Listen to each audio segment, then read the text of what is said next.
Power ಕಂಪನಿಗೆ ವಿದ್ಯುತ್ ವಿತರಣೆಯ ಜವಾಬ್ದಾರಿ ನೀಡುತ್ತಿರುವುದನ್ನು ಹಾಗೂ ವಿದ್ಯುತ್ ಕ್ಷೇತ್ರವನ್ನು ಖಾಸಗೀಕರಣ ಮಾಡುತ್ತಿರುವುದನ್ನು ವಿರೋಧಿಸಿ ಕರ್ನಾಟಕ ರಾಜ್ಯ ರೈತ ಸಂಘ ಹಾಗೂ ಹಸಿರು ಸೇನೆಯ ವತಿಯಿಂದ ಬೃಹತ್ ಪ್ರತಿಭಟನೆ ನಡೆಸಲಾಯಿತು.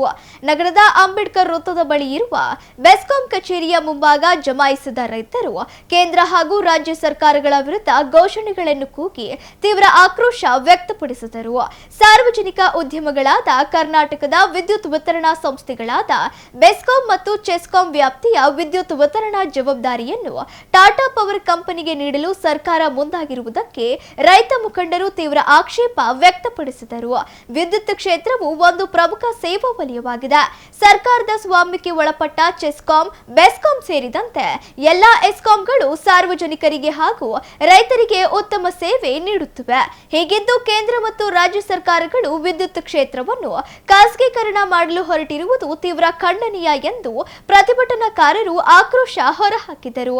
ಕೂಡಲೇ ಸರ್ಕಾರಗಳು ವಿದ್ಯುತ್ ಕ್ಷೇತ್ರವನ್ನು ಖಾಸಗೀಕರಣ ಮಾಡುವ ಪ್ರಕ್ರಿಯೆಯಿಂದ ಹಿಂದೆ ಸರಿಯಬೇಕು.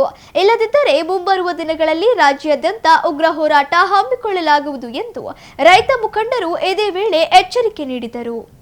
ಟಾಟಾ ಕಂಪನಿಗೆ ಹೇಳಿದಿಕ್ಕಾರ,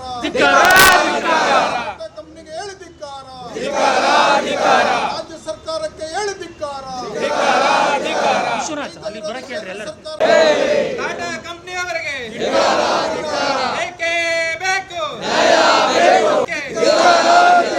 ಎಲ್ಲಿವರೆಗೂ ಹೋರಾಟ, ಎಲ್ಲಿವರೆಗೂ ಹೋರಾಟ ಸಂಘಕ್ಕೆ, ಕರ್ನಾಟಕ ರಾಜ್ಯ ರೈತ ಸಂಘಕ್ಕೆ. ಖಾಸಗೀಕರಣ ಹೊಸದೇನಲ್ಲ. BJP ಸರ್ಕಾರ ಬಂದು ಕಳೆದ 10 ವರ್ಷಗಳಿಂದ ಎಲ್ಲ ಕ್ಷೇತ್ರಗಳನ್ನು ಖಾಸಗೀಕರಣ ಮಾಡ್ತಾ ಇದೆ. ಈಗ ರೈತರ ವಿದ್ಯುತ್ ಕಂಪನಿಗಳನ್ನು ರೈತರಿಗೆ ಭಾಳ ತೊಂದರೆ ಆಗುತ್ತೆ. ವಿದ್ಯುತ್ ಕಂಪನಿಗಳನ್ನ ಖಾಸಗೀಕರಣ ಮಾಡಿದರೆ ಯಾರು ಕೂಡ ಕೃಷಿ ಮಾಡೋಕ್ಕಾಗೋದೇ ಇಲ್ಲ.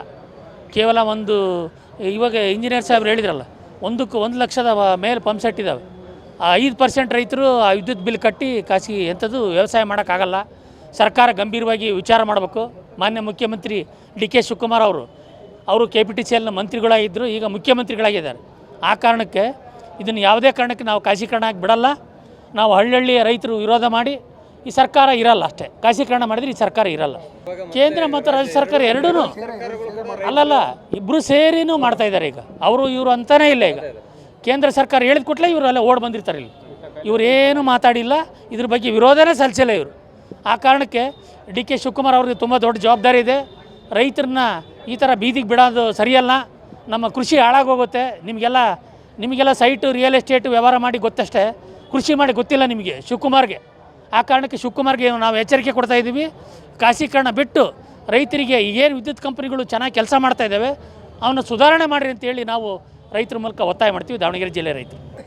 ಕೇಂದ್ರ ಹಾಗೂ ರಾಜ್ಯ ಸರ್ಕಾರ ಇವತ್ತು ಟಾಟಾ ಕಂಪ್ನಿಯರಿಗೆ ಎಲ್ಲ ಸರ್ಕಾರಿ ಸ್ವಾಮ್ಯಗಳನ್ನ ಅಡ ಇಡಕತ್ತಿದ್ದಾರೆ. ಅದರಿಂದ ಏನಾಗ್ತೈತೆ ಅಂದರೆ ರಾಜಕೀಯದರ ಜೋಬ್ ತುಂಬ್ತಿದೆ, ರೈತರ ಜೋಬು ಖಾಲಿ ಆಗ್ತಿದೆ. ಇಡೀ ನಮ್ಮ ರಾಜ್ಯದಲ್ಲಿ ಇವತ್ತು ಕೊನೆಗೆ ಟ್ಯಾಕ್ಸ್ ಕಟ್ತಿರೋದು ನಮ್ಮ ರೈತರು. ಅವರು ಬಿಟ್ಟರೆ ಬೇರೆ ಯಾರೂ ಟ್ಯಾಕ್ಸ್ ಕಟ್ತಿಲ್ಲ. ಉದ್ಯಮಿಗಳು ಏನು ಮಾಡ್ತಾರೆ, 10 ರೂಪಾಯಿ ಟ್ಯಾಕ್ಸ್ ಕಟ್ಟಕ್ಕೆ 5 ರೂಪಾಯಿ ಟ್ಯಾಕ್ಸ್ ಕಟ್ಟಿ 5 ರೂಪಾಯಿ ಉಳಿಸ್ಕೊಂತಾರೆ. ಪೂರಾ ಏನು 18% ಟ್ಯಾಕ್ಸ್ ಇವತ್ತು ನಮ್ಮ ರೈತರು ಕಟ್ತಿದ್ದಾರೆ. ಅವರಿಗೋಸ್ಕರ ಇವತ್ತು KPTCL ಉಳಿಬೇಕು. ಸರ್ಕಾರ ಏನಾರ DK ಶಿವಕುಮಾರ್ ಅವರು KPTCLನ್ನು ಟಾಟಾ ಕಂಪ್ನಿಯವ್ರಿಗೆ ಏನೋ ಮಾರಿದ್ದೇ ನಿಜ ಆಯಿತು ಅಂದರೆ ಮೋದಿಯವರು ಮತ್ತು ರಾಜ್ಯ ಸರ್ಕಾರ DK ಶಿವಕುಮಾರ್ ಇಬ್ಬರು ಕೂಡಿ ಮಾಡ್ತಾ ಇರೋದು ಇದು ಈ ಟಾಟಾ ಕಂಪ್ನಿಯವ್ರಿಗೆ. ಏನಾರ ನಾಳೆ 20 ತಾರೀಕು ಏನಾರು ಅಂಗೀಕಾರ ಆಯಿತು ಅಂದರೆ 26ನೇ ತಾರೀಕು ಮೇಲ್ಪಟ್ಟು ಏನಿದೆಯಲ್ಲ, ಬಾರ್ಕೆಲ್ ಚಳುವಳಿ ಒಂದಾಗುತ್ತೆ. ಹಳ್ಳಿಗಳು ಎದ್ದು ಕೂರ್ತೀವಿ ಮತ್ತು ಸರ್ಕಾರನ ಪೂರ್ತಿ ಅಲ್ಲಾಡಿಸ್ಬಿಡ್ತೀವಿ. ನಿನ್ನ 2 ವರ್ಷ ಅಧಿಕಾರ ಐತಿ DK ಶಿವಕುಮಾರ್ಗೆ, ಇನ್ನು 3 ತಿಂಗಳೊಳಗೆ ಅವ್ರು ಚೇರ್ ಇಳಿಸ್ತೀವಿ. ನಮ್ಮ ರೈತ ಸರ್ಕಾರನ ನಾವು ಕೊಟ್ಟಕ್ಕೆ ನಾವು ಏನು ಬೇಕೋ ನಾವೆಲ್ಲ ಮಾಡ್ತಿದ್ವಿ. ಇವತ್ತೇನು ರೈತ ಪರ ಸಂಘಟನೆಗಳು ಏನಿದಾವೋ ದಯವಿಟ್ಟು ಎಲ್ಲ ರಾಜ್ಯಾಧ್ಯಕ್ಷರುಗಳು ಇವತ್ತಿನ ದಿನದಲ್ಲಿ ನಾವೆಲ್ಲರೂ ಒಗ್ಗಟ್ಟಾದರೆ ಮಾತ್ರ ಇವತ್ತು ರೈತರ ಸಂಘಟನೆ ಉಳಿಯೋಕ್ಕೆ ಸಾಧ್ಯ. ಇವತ್ತು ರಾಜಕೀಯದಿಂದ ನಾವೇನಾಗತ್ತೆ, ರೈತ ಸಂಘಟನೆಗಳನ್ನ ಉಳಿತಾ ಇಲ್ಲ ಇವತ್ತು.